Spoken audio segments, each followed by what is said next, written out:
Empecé a estudiar historia porque me pareció que ahí había una clave para entender la política y para intervenir, ¿no?, políticamente.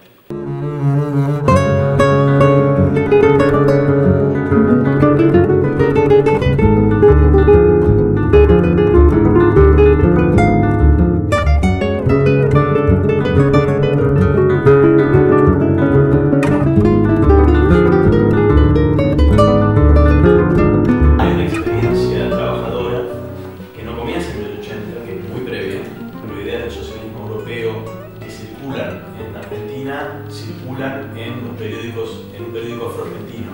El tercer eje de la formación, junto con la investigación y la docencia, el eje en educación histórica.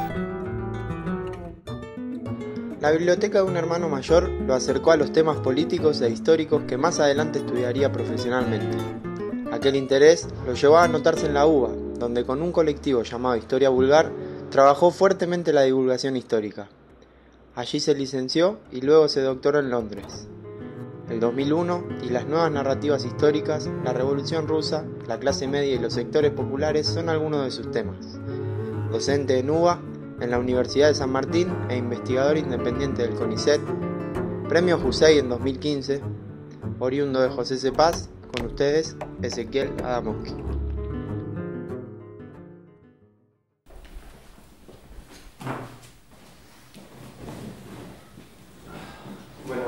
Bien, bienvenido. Estamos acá con Ezequiel Adamowski.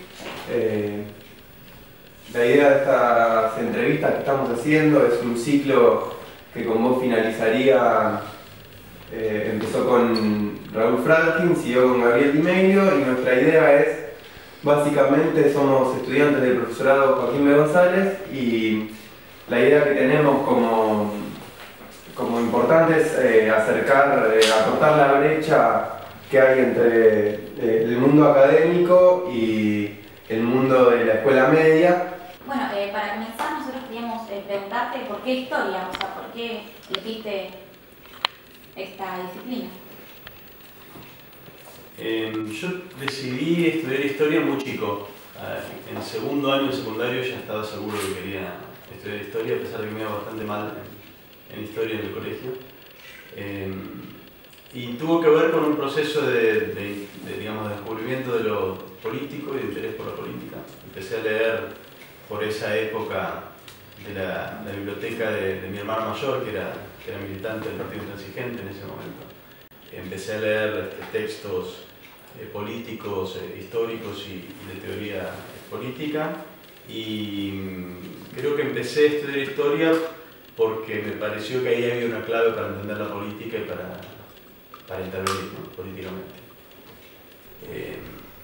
A mí me sigue pareciendo, y estoy cada vez más convencido, de que las preguntas relevantes a la hora de encarar una investigación surgen de un contexto social, político y cultural determinado, y si uno está atento a ese contexto, ahí es donde surgen las preguntas que luego nos lleva al pasado, que si me preguntás qué es lo que me parece el aporte más importante de un historiador, diría yo que es encontrar la pregunta, ¿no?, más que la respuesta. Por supuesto la respuesta, después tiene que haber una respuesta relevante a la pregunta, ¿no?, pero de toda la tarea me parece que el aporte central es encontrar la pregunta, y esa pregunta me parece que se encuentra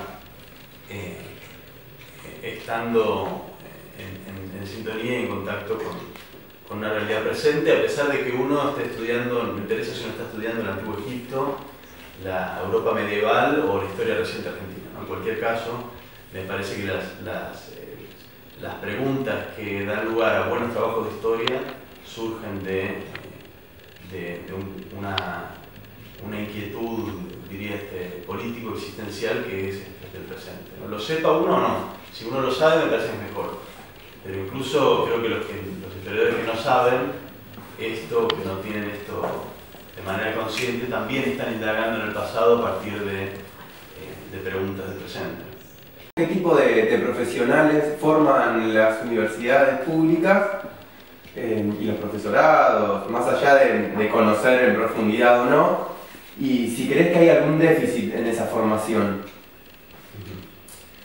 Sí, creo que La formación que hoy se da en universidades, bueno, habría que ver caso por caso porque han surgido un montón de universidades nuevas con planteamientos bastante novedosos en muchos aspectos, ¿no? Pero por lo menos la formación de la que venimos más tradicional tiene varios déficits.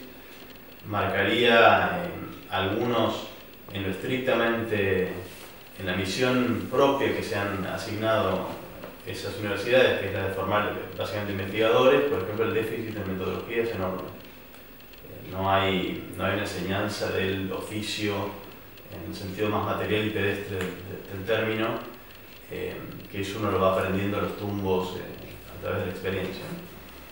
Y luego hay otro déficit central que marcaría, es la ausencia casi total, recién ahora está empezando a haber algunas universidades que lo plantean, de formación en divulgación histórica, ¿no? En la comunicación, pero también en la investigación de historia en contextos no académicos. Eso me parece que es todo un gran rubro que, por lo menos desde mi punto de vista, debería ser un tercer eje de la formación junto con la investigación y la docencia, el eje en divulgación histórica, ¿no? Eso recién ahora está habiendo algunos avances en ese sentido, pero falta muchísimo. Vos haces uso del concepto clases populares y cuando haces ese uso, ¿en qué contenido estás pensando? ¿Quiénes son esas clases populares? ¿A quién hacemos referencia? Y, digamos, en esta misma línea de análisis, ¿qué relación en términos de rupturas y continuidades digamos, se pueden establecer entre las clases populares del siglo XIX y las XX, que es lo que abarca, digamos, gran parte del trabajo que hiciste en la dupla con Gabriel Di Meglio? Con Gabriel discutimos bastante acerca de cómo nombrar el objeto del que íbamos a hablar en estos dos volúmenes que escribimos de Historia de las Clases Populares. Y elegimos esta expresión clases populares finalmente, básicamente discutiendo en dos frentes distintos, ¿no? Por un lado, queríamos escribir una historia que no estuviese exclusivamente centrada en el sujeto que normalmente ocupaba ese lugar en las historias sobre las clases bajas, que era la clase obrera, ¿no?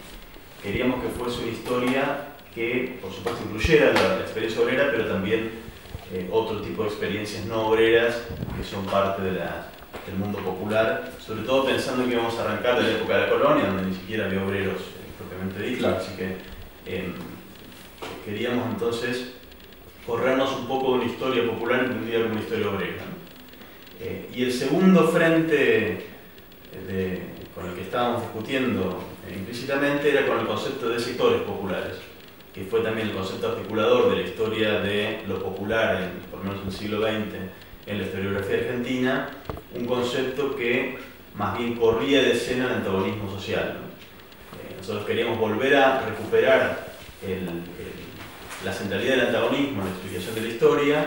Para eso el concepto de clase para nosotros era fundamental, que era el concepto que un poco que habían corrido de la historiografía argentina, los historiadores que ocuparon un lugar central después de la década de 1980. Entonces, esa es la fórmula que encontramos, ¿no? Clases populares, bueno, restituye el concepto de clase para nombrar el objeto, y lo popular como algo que incluye lo obrero, pero a la vez lo excede también, ¿no?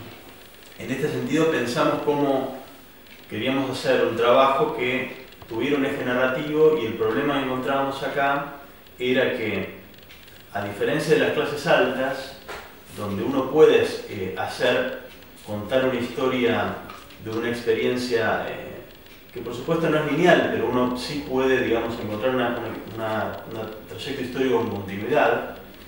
Incluso en Argentina hasta uno podría contar la historia a partir de familias que han sido clase alta hace 200 años y siguen siendo clase alta hoy, digo, hay una continuidad hasta biológica en algunos casos. En el mundo de las clases populares no hay nada similar, es una experiencia histórica mucho más continua, no hay un solo sujeto a partir del cual contar toda esa historia, de modo tal que lo que hicimos fue partir de una estrategia narrativa, en algún sentido, si ustedes quieren, teleológica, pero sin partir de la idea de que estamos hablando de un sujeto histórico definido y unificado de principio a fin, ¿no? Más bien contamos la historia. Cuando charlábamos con Gabriel, uno de los ejemplos que tuvimos en mente era la estrategia narrativa de El Señor de los Anillos, que no tiene nada que ver en principio con la historia, pero es la idea, digamos, de sujetos representativos de distintos mundos que, en función de una amenaza en común, van confluyendo y articulándose hacia, bueno, primero una confluencia que antes no estaba, y luego, digamos, una confrontación con ese polo opuesto, ¿no? Así que un poco la estrategia narrativa fue, digamos, parándose en el momento en el cual hubo finalmente una confluencia, es decir, hubo algo parecido, un sujeto popular políticamente articulado, que eso es mediados del siglo XX, recién, a partir de allí, y a partir de los fragmentos que compusieron ese nosotros a mediados del siglo XX, hacia atrás ir contando la historia de cómo cada uno de esos fragmentos recorrió una experiencia histórica a partir de la formación de un Estado nacional y de un mercado que lo conectaba con el mercado mundial. Fueron recorriendo una experiencia totalmente fragmentaria e inconexa en principio, pero finalmente confluyeron en ese momento y en ese lugar, ¿no? Así que nosotros queríamos preguntarte por un concepto así que vos utilizás en Historia de las Clases Populares, que es el crisol de raza. Queríamos saber, queremos que nos cuentes un poquito más sobre eso. La Argentina es uno de los pocos países latinoamericanos cuyos discursos dominantes, o cuyas narrativas de la nación, digamos, propuestas por los grupos dominantes, por las élites intelectuales y por el Estado a través de la escuela, han partido de la idea de que el grupo humano que conforma la nación argentina surge de un crisol de razas cuyo resultado, sin embargo, es una raza que es europea, e implícita o explícitamente blanca, ¿no? Contrariamente a lo que uno imaginaría a partir de la metáfora del crisol de razas, ¿no? Algo donde se funden distintos grupos humanos y sale una cosa nueva, si uno ve cómo explican ese proceso los intelectuales que acuñaron o que en verdad trajeron de otras realidades esta expresión, la forma en que lo utilizan incluye una jerarquía o una preferencia racial, bueno, en principio bastante explícita, hoy más bien implícita, que es que todo se fundió y se entretejió y se confundió en ese crisol, y sin embargo el resultado fue europeo. Con lo cual es un crisol extraño, ¿no? Porque se mezcla todo, pero finalmente sale lo mismo que estaba valorado antes de que todo se mezclara, ¿no?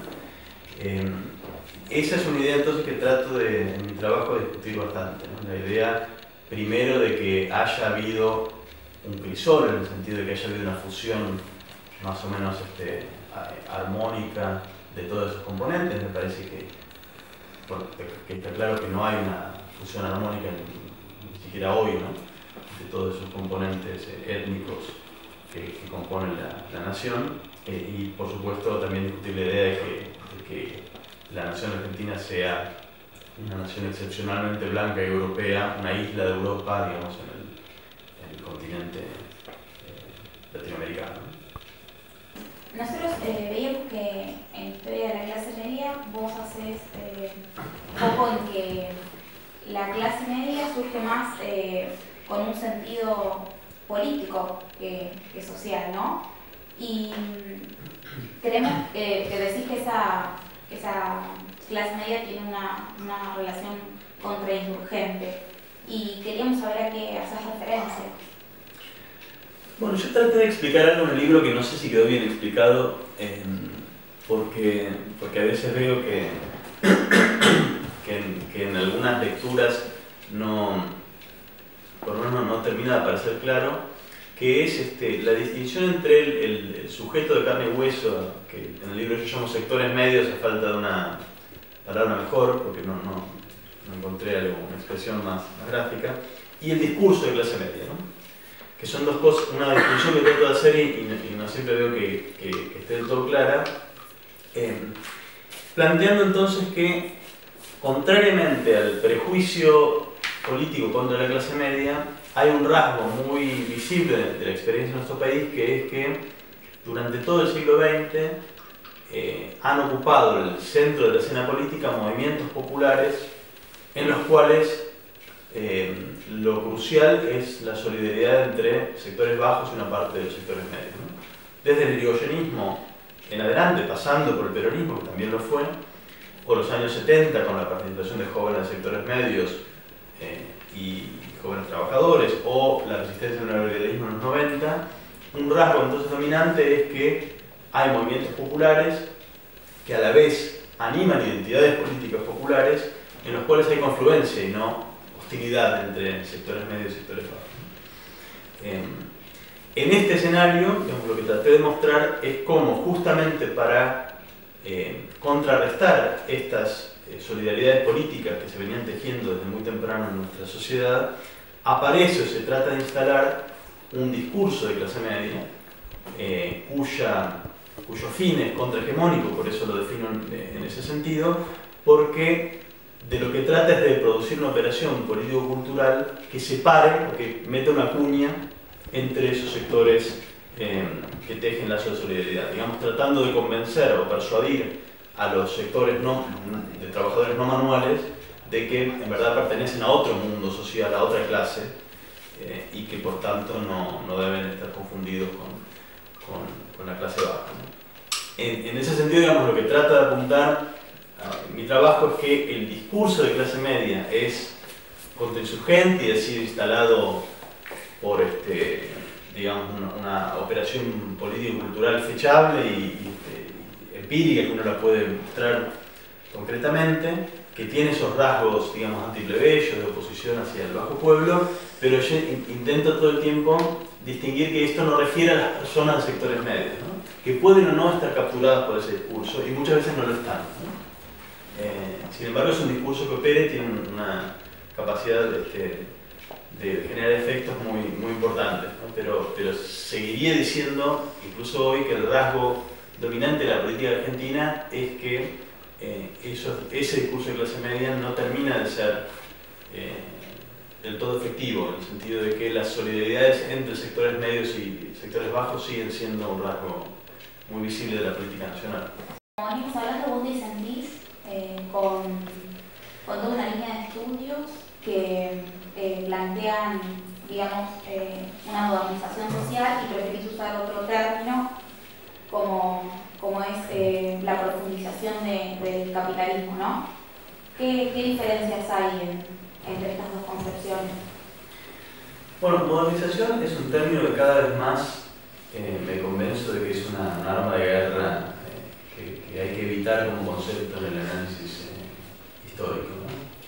Porque, bueno, modernización es heredero de toda una serie de conceptos que se han acuñado más o menos para definir lo mismo, digamos, civilización, progreso, modernización, ¿no? Son conceptos muy relacionados, y a lo que inducen a pensar es que hay una mejora acompasada de la vida social, por la cual a mayor desarrollo económico, mercado, Estado, hay mayor bienestar y mayor democracia, ¿no? La idea que trae la sociedad es que el crecimiento, todos estos ejes van de la mano y acompasados y se necesitan mutuamente, ¿no? Dicho en dos términos, esto induce a pensar que, por caso, la expansión del mercado, la acumulación económica es algo beneficioso para la vida social, y a mí me parece que es una visión la que proyecta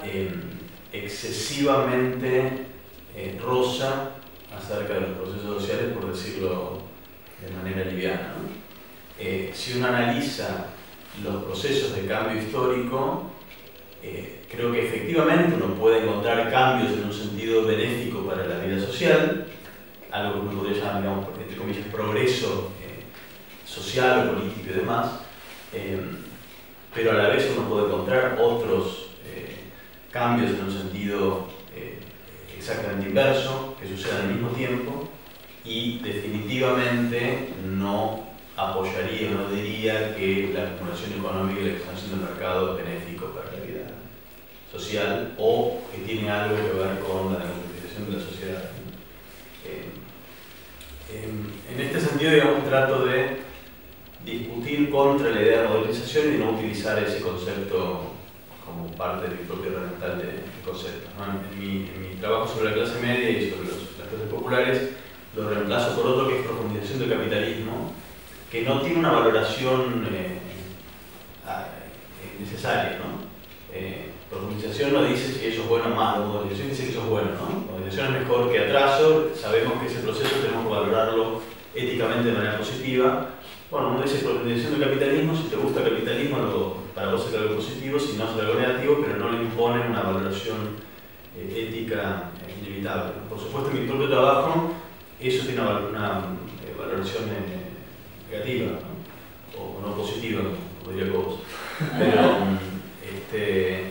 Pero el concepto mismo, digamos, no te obliga a tomar un partido valorativo como si el concepto de modernización que te trafica una visión positiva de ese cambio, te guste o no. Teniendo en cuenta el tremendo peso de la movilización popular en el siglo XIX, ¿qué cambió con la llegada de la cultura política de la izquierda europea?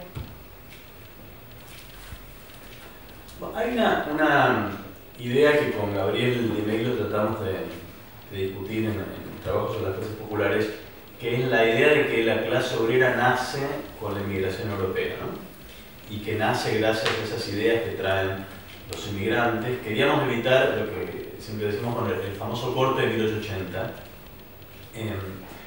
Después el destino nos jugó una mala pasada, que es que nos quedó demasiado largo el texto que hicimos, que iba a ser originalmente un libro solo, y la editorial decidió cortarlo en dos, y como yo había hecho la segunda parte desde 1880 en adelante, terminó siendo un volumen que empieza en 1880 a pesar de lo que deseábamos nosotros. Pero la idea que teníamos era tratar de mostrar que en verdad hay una experiencia trabajadora que no comienza en 1880, que es muy previa, y que en todo caso se combina y se nutre de otras vertientes luego de la llegada de inmigrantes, pero que de ningún modo empieza en 1880.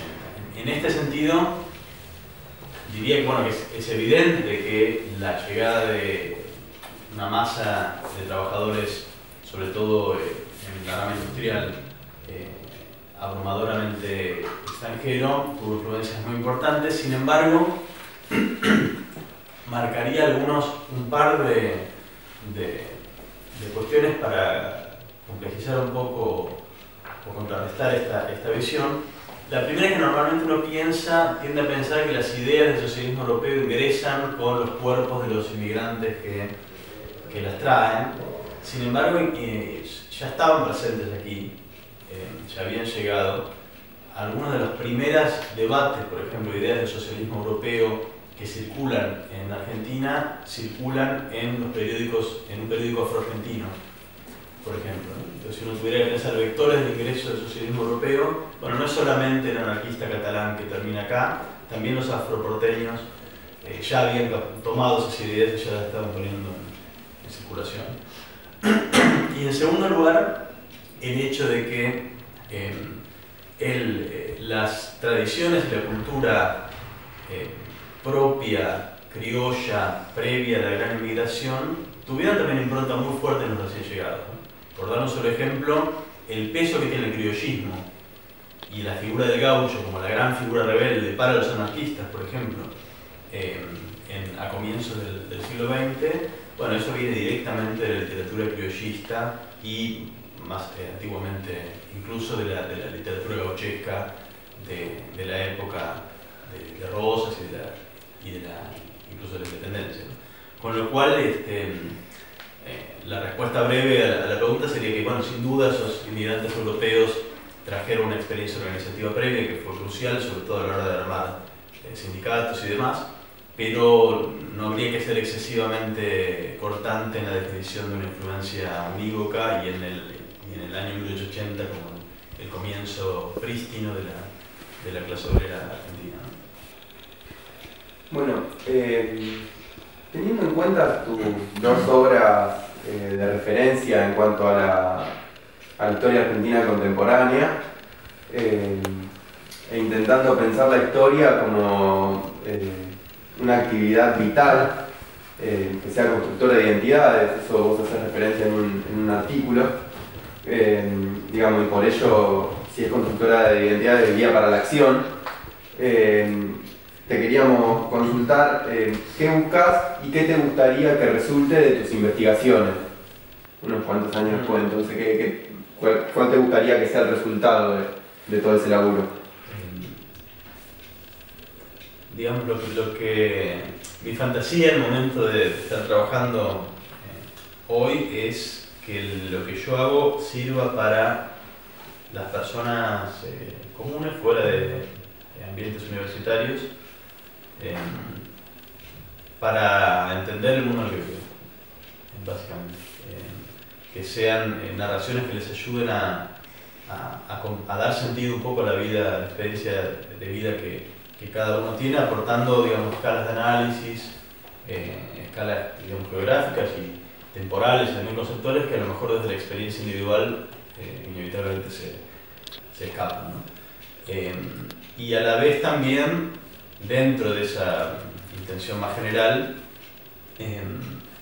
colaborar a que esa comprensión tenga una dimensión crítica, ¿no? En el sentido de poder visualizar aquellos procesos, mecanismos y sectores sociales que orientan la vida colectiva de una manera que es dañina, y también las alternativas presentes que hubo en distintos momentos históricos que pudieron haber orientado la vida social en otro sentido y sin embargo no lo hicieron. Bueno, Ezequiel, hasta acá hemos llegado. Queríamos agradecerte por el tiempo que nos brindaste y por la calidad del momento, así que bueno, estamos en contacto para Gracias a ustedes por el interés.